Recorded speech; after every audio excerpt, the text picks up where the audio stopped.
Hello friends, welcome to my channel The Risk Management Research. Today I am coming up with Fundamental of Risk Management Part 3. This is the three-part series of Fundamental of Risk Management, and I have broken down this video into the three parts so that it is easy to digest.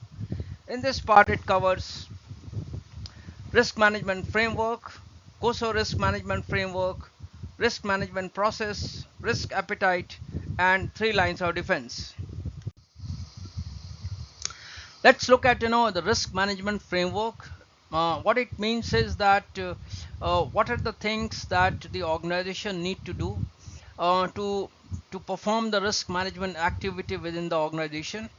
There are various risk management frameworks available within worldwide. uh, One is, as I said, the COSO. Another is ISO 31000. There are a couple of others as well, but here I am one taking the generic risk management framework, and one I am taking the COSO risk management framework. So as I said, that the governance is one of the important aspect of the enterprise risk management. uh, Governance means the rules and the regulations and the policies. That's what the governance is. It include Then there is a requirement of the risk management framework and the policies. It required the policies of all the risks within the organization. Organization needs to define the risk appetite. uh, so that need to define risk appetite because they kind of place a maximum limit on the risk, that they will stay within that risk limit in say next 1 year's time, so that they do not burst it. It is a kind of a mechanism through which they don't breach the risk appetite limit and stay solvent and stay within their objectives of the organization. Three line of defense is basically a concept where uh, risk function is called the second line of defense, audit function is called the third line of defense, and rest of the all the functions like marketing, sales, human resource, investment, HR, underwriting, all these functions are which is the first line of defense. The front line, those who do the business, they are called the first line of the defense. And actually the first line of the defense are the risk managers.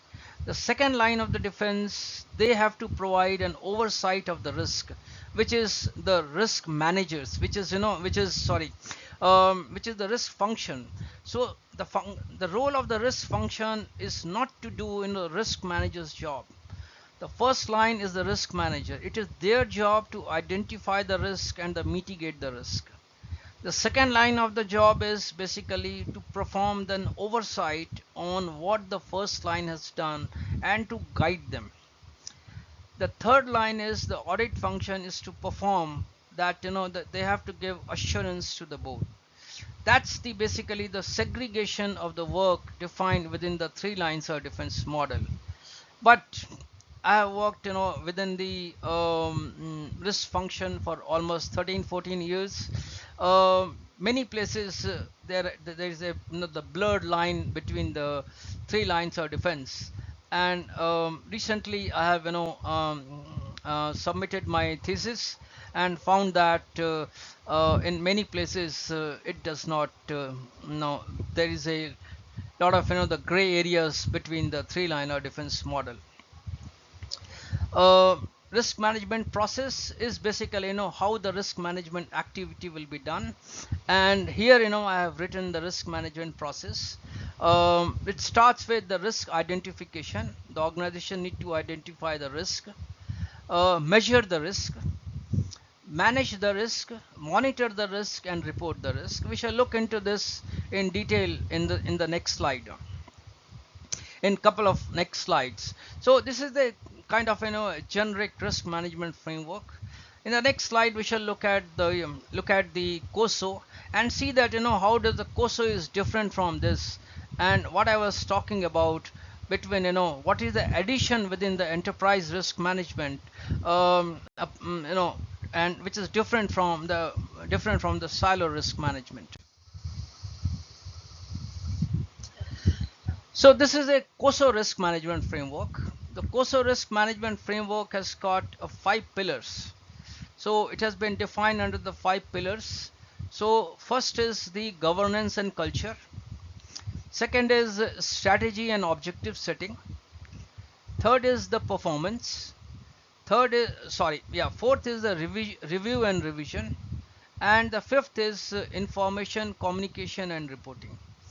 So these are the broad five pillars of the COSO risk management framework. Any organization who plans to implement the COSO risk management framework should have these 5 COSO pillars, and within these 5 COSO pillars there are sub points within that, and if we add together, this is 5 4 9 9 and 10 14 14 and 6 20. So there are 20 principles within the COSO risk management framework, and any organization planning to implement COSO risk management framework need to have these 20 principles implemented.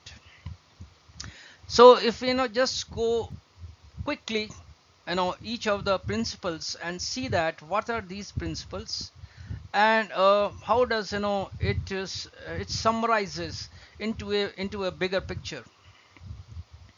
So it says that under the governance and culture, exercise board risk oversight. So the organization should have the board, and the board is to perform an oversight exercise. Establish an operating structure. They should have an operating structure. How does the risk management functions? Define desired culture. These cultures has got the different elements. Demonstrates commitment to the core values. The organization is to have the different core values, and they have to live with that. Attract, develop, retain, and capable individuals. So it is also talking about the talent. So if we just go it across, then it's talking about the board. So as I said in my previous definition, that it run from board and go to the last employee. Starts with the board, have got the operating structure. When it says culture, it should have the risk management culture, and then have got the core values, ethics, and all those things, and then talks about the talent and the individual the capabilities. Then it comes to strategy, objective, and setting, which is the second pillar. It talk about analyze business context. That's what I was talking about in one of my slide in terms of business context and the risk. Define the risk appetite. The organization should have the risk appetite. Evaluate alternate strategies. This is should have analyze the different strategies, and then hence it comes the strategic risk management as well here. Formulate business objectives. There is a need to have strategies and the business objectives, because end of the day, when we saw the definition of the risk management, it boils down to the objective, and therefore it's important that the business objectives are kept in the mind. The third pillar is performance. One need to identify the risk. We saw in the previous slide that in the risk management process, the first thing is the risk identification. The second is assess the risk severity. This is nothing but the measurement of the risk. Once you have measured the risk, then you have to prioritize the risk, and after the prioritization, implement the risk response. Then develop the portfolio view. So this is one element of the performance, and has got the part of the risk management. If we just take to the previous slide, then it is risk management process. What it comes under the review and revision. Access substantial change. Review risk and performance. In one of the risk management processes, basically the risk review. Pursue improvement in the enterprise risk management. This is the third element. The last is basically the communication, leverage information and technology. How does the the technology and the digital framework is being used in order to manage the risk, in order to communicate the risk, communicate risk information. It's important that risks are communicated across the organization to the different stakeholders. Risk reporting on that what are the risks, and the risk report should goes to the risk management committee, audit committee, and the board. So this is the entire the framework of the COSO risk management framework. And if we just summarize into the high level content, then I would say that it's about the governance covers the high level things like the board and the policies and all these things. Then it comes into the strategy. The strategy basically it covers your the business strategy, the risk appetite, etc. Then it comes your risk management process, how you perform the risk management activity, and it basically makes the enterprise risk management. So this is what how we can summarize it. Risk identification is the first step within the risk management process, and if this step does not go right, then it means that the organization has not identified what the risks are, and therefore they cannot do the rest of the activities. And hence the risk identification is the most important step. This is the first step and the most crucial step. If this step goes wrong, all the subsequent steps will go wrong. Either it will go wrong, or if the risks are not identified, then it is not possible to measure it, it is not possible to manage it. There are various ways through which an organization can identify the risk. One way is that they can do a brainstorming. They can have a group of people within the organization, and they can brainstorm on a particular area. Say for example that what are the risks within the sales team, or what are the risks arising due to the sales that is happening in the recent time. Then the experts is going to brainstorm on what are the risks that is arising or that may arise in the future, and hence they will list it down that what are the risks. Another method is a SWOT analysis. They will identify what are their strengths, what are their weaknesses, what are their opportunities, and what are their threats. Once they do this analysis, then they will able to identify their strengths, their weaknesses, and the opportunities. Another method is called the stress testing. The meaning of the stress testing is that the as if scenario is being stressed. They have been artificially stressed by applying certain formula, or by worsening the scenario, and then see that what the situation emerges. One example could be that if say in this summer, that if the summer get worsen, then what is the impact that is going to have on the sales and purchase of the air conditioner? Definitely it is going to have an impact. If this summer the intensity is not enough, then the sale of the air conditioner may reduce, and that is going to have an impact on the companies, those who are selling it.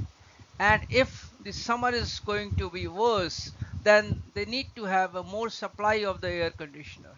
So in this way, it is not only just the example of the air conditioner, it is being done in the many financial institution in terms of the stress testing, like interest rate stress testing, liquidity stress test, credit risk stress test. By doing the stress testing, they identify that what are the risks and how they can mitigate it. Another method is a workshop method. They perform a workshop activity, and through which they identify the risk. Some organizations also send questionnaires to the people, and then identify that what are the risks. Discussion with the experts is also another method through which the risks are identified, because experts are the people, those who understand the certain areas of their expertise well within themselves, and therefore they are in a better position to identify the risk. The people sitting in the banking sector, and the people sitting in the insurance sector, the people sitting in the mutual fund, those who are there, they are in a better position to identify the risk, and therefore the experts are also being asked for or called upon to identify the risk. Audit report is another way, because audit has been performed in the past. They see the audit report and see that what are the shortcomings are there within the organization, and see that whether uh, any any of the points which has not been closed, and what are the risks that it can arise in the future.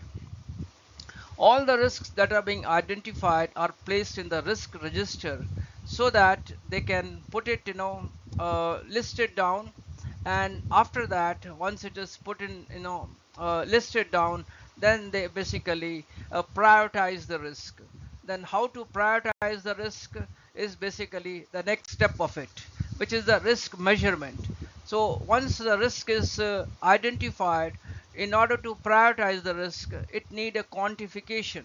That is, how severe the risk is, what is the likelihood of the event that is going to happen in the future, so that if they have identified hundreds of the risk, then which is the top risk, which is the second most top risk, what is the third most top risk, and which is the 100th risk. So they basically they quantify the risk, and the method of quantification, it could be a qualitative quantification, or it could be a quantitative quantification, because it is not possible every time to quantify the risk. For example, those risks, those are financial risks, are easy to quantify. It is possible to apply the probability, the likelihood, and the severity of it. What is the impact? What is the dollar amount that is going to have if the risk happens? And hence, they will have the expected loss that they can calculate, and based on the list of the expected loss, they can quantify that which is their top risk and which is their let's say the 20th risk.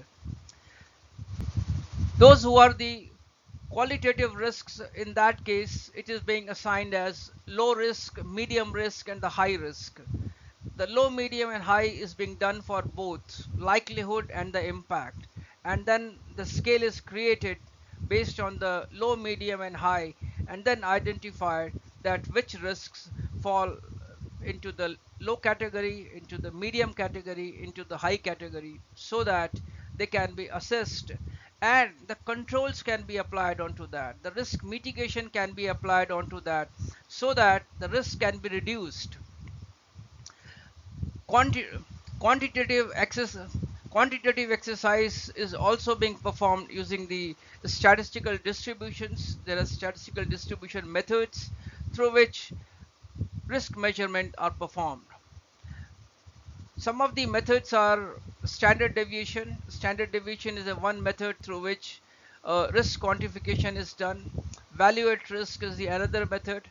Sensitivity analysis, that is, it is not a stress testing, but a slight a change in the assumptions are being made, and then seen that how sensitive the risk is to the change in the scenario. So sensitivity testing, and again it comes the stress testing to identify the severity of the risk.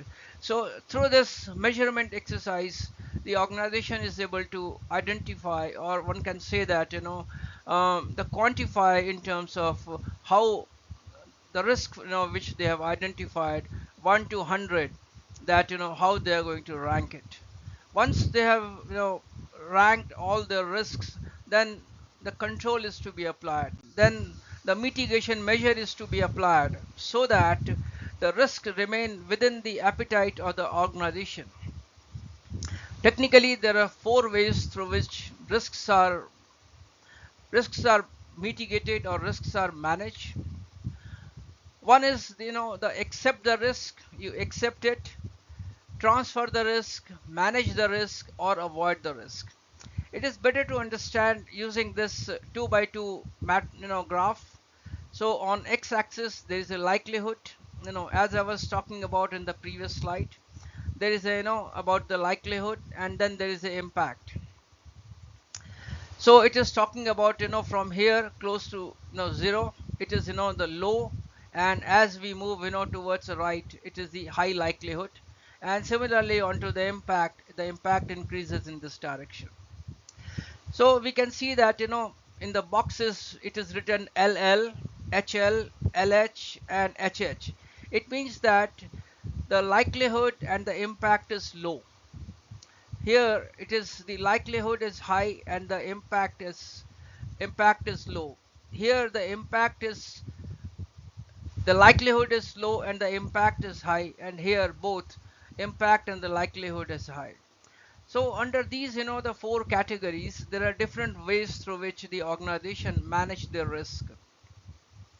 When there is a, the likelihood and the impact is low, the organization accept the risk, because such risks can be accepted. It could be a risk of having, mm, for example, someone who has got, uh, the credit history which is, the slightly above the threshold. In such cases, the organization can, accept the risk, or certain risks which is, which is within their appetite. They accept such risks, and therefore, they basically accept within their risk appetite, and they keep aside certain amount of money as well. When the likelihood increases and the impact remains the same, the organization need to manage the risk. What it means is that the likelihood increases, that when the probability of happening of the event increases, say for example, again in the question of, the credit risk, that some people are coming with a high credit default, then they try to manage it. That what they are going to do, it they may increase the interest rate on which, they are giving the loan, and as a result of that they are going to manage the risk. So those risks are basically managed within the organization. When the likelihood is low but the impact is high, uh, the very good example of this is in the insurance companies. Insurance company transfer the risks to the reinsurance companies. So they basically they transfer the risk in such a way that the impact is high. When the impact is high, they transfer the risk. When the impact as well as likelihood is high, the organization try to avoid the risk. So these are the four quadrants through which the risks are managed, and under each of the categories there are, the different ways through which the controls are applied. In the low likelihood and low impact category, detective controls are applied. Under the high likelihood, low impact category, corrective controls are applied. And under the low likelihood and high impact category, directive controls are applied. And under the uh, high likelihood category, preventive controls are applied. Preventive controls are those controls where the, it is applied in such a way that it happens, before the risk crystallizes. For example, the good example, is like wearing a seat belt. It is a preventive control because the impact is very high in case the accident happens. So these are, some of the risk mitigation measures. This is the third step of the risk management process. The fourth step of the risk management process is the risk monitoring, because in the first step what we have done is we have identified the risk. In the second step we have measured the risk. In the third step we have managed the risk. Now we have to see that how does the risk is behaving against what was the expectation. So here, the all the risks, if we have got a risk, 1 to 100, we basically monitor each of the risk. This helps in assessing the effectiveness of the risk management plan. The risk management plan that we created in the previous step, whether it is working or not. If there is any early warning sign, if any risk is going to burst, then we can monitor it and we can take a more preventive action, and of course take any remediation courses before risk is getting out of the hand.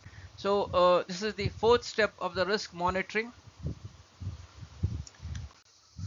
The last step within the risk management process is the risk reporting. All these risks which has been monitored and the identified, the measured, it is managed, they are being reported. They are being reported to the various committees. The information goes to the board, it goes to the audit committee, risk management committee. The committee members look at those risks and take a decision that whether the risks within the organization are under control or not, or some other measures are required. Because end of the day, these committees are ultimately responsible for the risk management process in any organization. Risks are also required for the regulator. Regulator also seek the information that how the organization are behaving.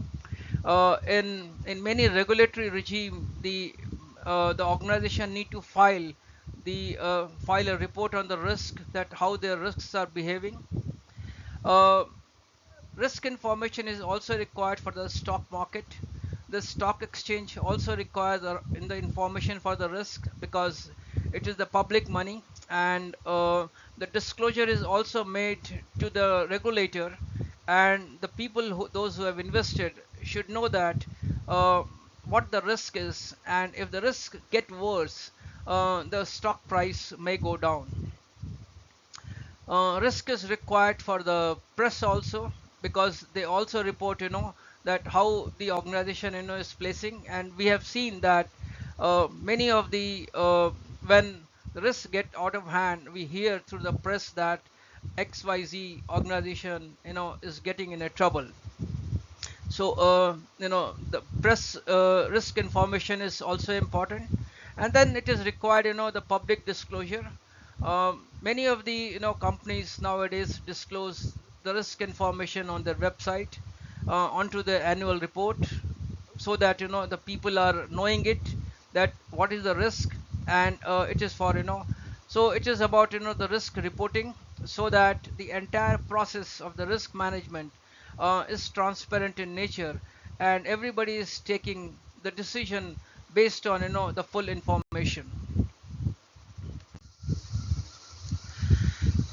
Another thing that within the risk management framework that it comes is the risk appetite. Risk appetite is the maximum risk. They define, any organization define that what is the maximum risk that they want to have within say particular year. So this is the maximum risk that they define, and this risk can be in a statement form, or it can be in a quantitative terms. When I say quantitative terms, it is actually a dollar term.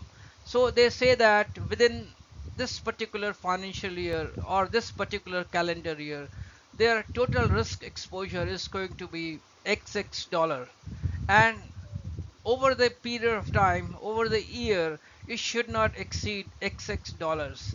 So that is the purpose of the risk appetite. So once the risk appetite is defined for the entire organization, it is converted at a individual risk level, because within the organization there are various lines of business, there are various activities going on, there are various functions are there. So within the level of the different lines of it, the risk appetite is being identified, and they have been placed there. Sorry, risk appetite is identified, and then they have been put there in a form of a risk tolerance. So generally when we have a risk register, along with the risk register, risk tolerance against each of the risks is placed, so that if any of the risks get out of the tolerance limit, the mitigating action can be taken. So at a company level, risk appetite is defined, and at each risk level, risk tolerance is defined. This help manage the individual risk as well as the overall risk. Here, just one word of caution is the sum of the individual risk is not equal to the risk appetite, because many of the risks are correlated. So there is a different ways of the aggregating of the risk. So that is a clarification. Risk appetite help in a decision making, because for any new decision organization is taking, if organization is getting into the new distribution channel, if organization is getting into a new line of the business, then they want to make sure that in that particular year they do not breach the risk appetite that they have defined. And risk appetite becomes a great risk decision making tool for the organization.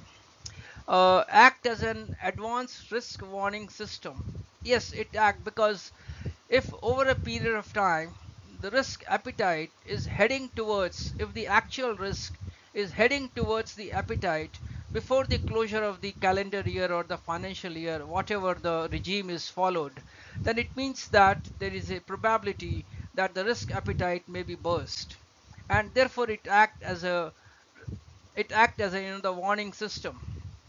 So it is a risk appetite act as a advanced warning system.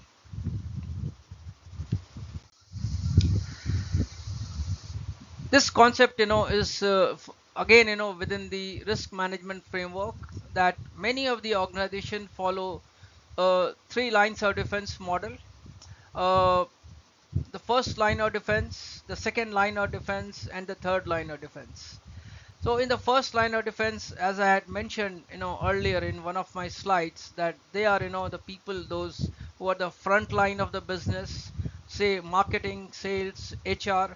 So except audit, compliance, and risk, everyone comes under the first line of the business.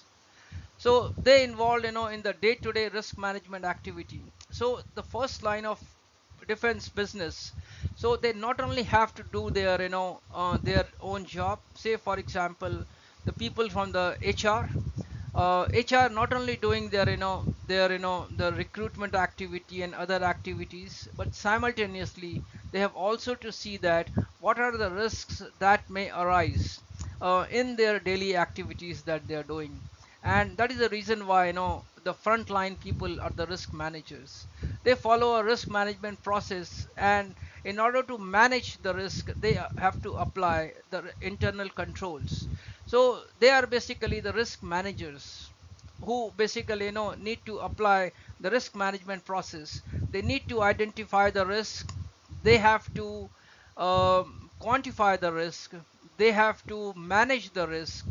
When it comes to because we have seen the five-step process when it comes to reporting, in that case the risk function basically collate the information. When it comes to the second line of defense, they oversee and challenge the risk management. So the true job of the second line of defense is that to see that what the first line of defense is doing, first line managers are doing. It's not a job of a second line manager, second line people to basically identify the risk, manage the risk, and uh, and uh, and measure the risk. It is for these people to do. But the second line of defense, they have to see that whether they have done it correctly or not. Their job is to challenge it. They have to ask the question that whether they have done it correctly or not. So their job is to oversee and challenge it. They provide guidance and the direction. So their job also is basically to guide the first line, to help them out that whether they are identifying the risk properly or not. Develop the risk management framework. Risk management implementation process comes under the second line of defense under the chief risk officer's vertical, and the implementation of the risk management. So that's the real role of a risk management functions under the CRO vertical. The third line of defense is basically the audit function. They review the first and second line and provide the independent assurance to the board that the first and second line is performing the risk management activity in a proper way. So that's what, the process of the three liner defense model. It's very important in the Indian context. It is still in a developing phase. In my assessment and in my knowledge, most of the organization within India, the risk management activity is being performed by the second liner defense. And if the three liner defense model crumbles and if it is not functioning, then the enterprise risk management is not going to come properly into the picture, because because the definition of the enterprise risk management is it starts from the board and goes to the last employee. So it means, if it is not functioning, the three liner defense model, it means that the definition of enterprise risk management, it's getting slightly somewhere compromised. So that's it, the part 3 from my side. Thanks for listening it. Please share your feedback. You can join me on LinkedIn. Uh, you can share it. You can like it, and you can also subscribe to my channel. Thanks, and we'll come out in the next video. Till then, goodbye.